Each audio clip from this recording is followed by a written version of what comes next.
மெய்யழகனுங்கிற படம் வந்து it was not just ஒரு மூவி ஒரு viewing for me, it was more like an experience that sometimes movies ஒரு offer பண்ணுவோம்ல இன்னொரு ஹியூமன் பீயிங்க்கு ஒரு ஃபியூ 2 hours ஆஃப் ஒரு எக்ஸ்பீரியன்ஸ், எனக்கு அந்த மாதிரி தான் இருந்துச்சு. So and as an actor ஒரு பருத்தி வீரன், சிறுத்தை, அதுக்கப்புறம் இப்போ பண்ண மெய்யழகன், இல்லைன்னா அதுக்கப்புறம் பண்ணுற films also I don't know how you do it.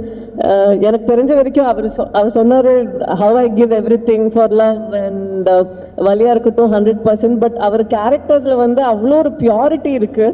எந்த கேரக்டர் பண்ணாலும் ரொம்பவே பியூராக, பருத்தி வீரனில் நிஜமாவே ஒரு போர்க்கி பாய் மாதிரி, இல்லைன்னா நிஜமாவே இதில் வந்து அவ்வளோ ஒரு இன்னசென்ட் ஒரு பாய் மாதிரி. I don't know how you done it and I think அது அந்த மாதிரி நடக்கும்போது it means you have to be very pure and very transparent in your heart. அப்போ தான் இது ஒரு விஷயமா பாசிபிள்னு நினைக்கிறேன். ஐ தாட் இந்த ஸ்டேஜில் I had to tell you that I'm such an admirer of these films and especially Meiyazhagan was something.